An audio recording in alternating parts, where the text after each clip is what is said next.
In selling, the major obstacle is often objections that customers give you that stop them from buying and stop you from selling. So let me show you 9 different objections that you will get on a regular basis, and you must learn how to recognize these objections and to deal with them effectively. The first type of objection you will get is an unspoken objection. The customer has concerns with your offering but doesn't tell you anything. The solution to unspoken objections is to let the prospect talk more. Ask open-ended questions like what and where and when and how and how, why and who and how and so on. Lean forward. Listen intently to the answers and nod.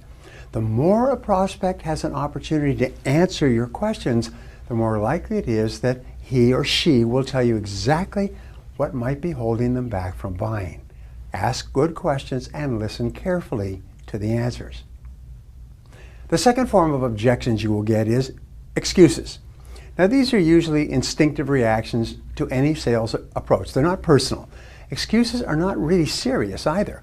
The best salespeople, when they get an excuse, they just nod and smile and agree, and then they ask a question to take control of the conversation. The very best way to handle any initial sales resistance, including excuses and impulse responses, is with these wonderful words. Person says, I can't afford it, I'm not in the market, we don't need it right now, we don't want it, and so on. You say, that's all right.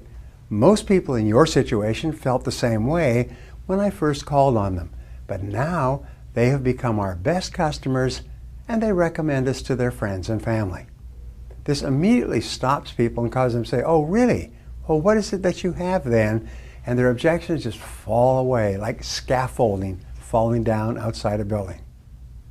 The next type of objections are called malicious objections. Because you call on many different people, you'll occasionally call on individuals who are unhappy or angry about their current situations. Since they cannot shout at their bosses or their spouses, they take it out on the friendly salesperson. They take it out on you. Now, these people tend to be negative in their demeanor and behavior. The way to deal with malicious objections is to realize that you are not the target. Your job as a professional is to remain calm, confident, positive, and polite throughout, and then just ask more questions about what the customer is doing and what their plans are for the future. You take control by asking questions.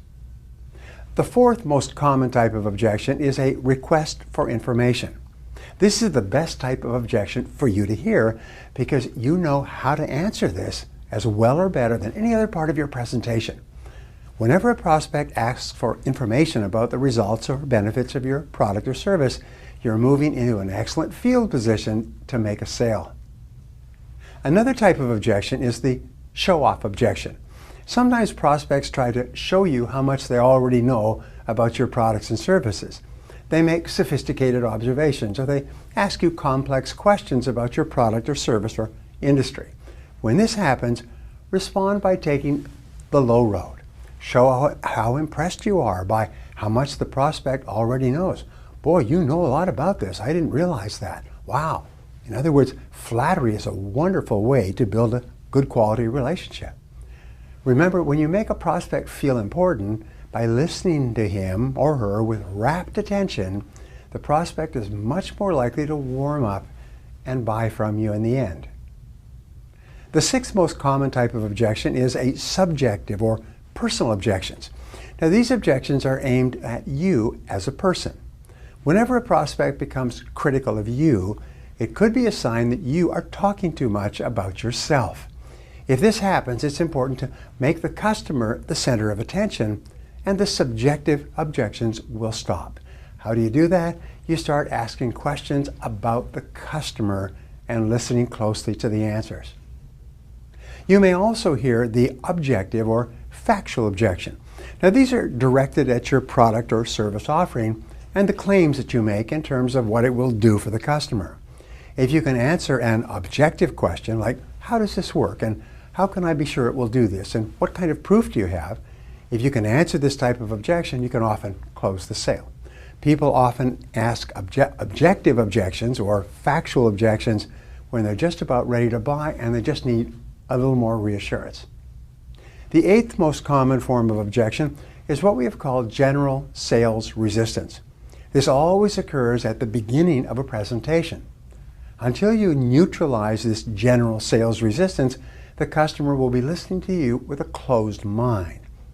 When the customer relaxes and gives you permission to ask him questions, you immediately begin your pre-selected, open-ended questions to qualify the prospect and find out what he really needs that you can provide for him.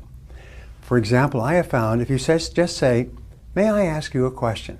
If the prospect says yes, or "May I ask you a couple of questions?"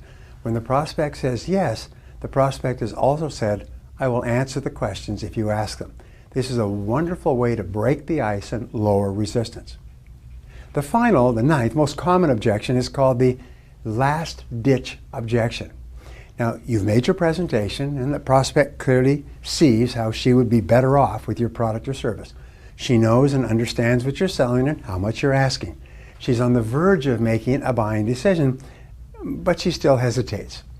In this case, you listen with respect to their final objections and then assure the prospect that yours is an excellent product or service at a good price and that everyone who is using it today is very happy with their decision. You have then overcome the last-ditch objection and you can go on to close the sale.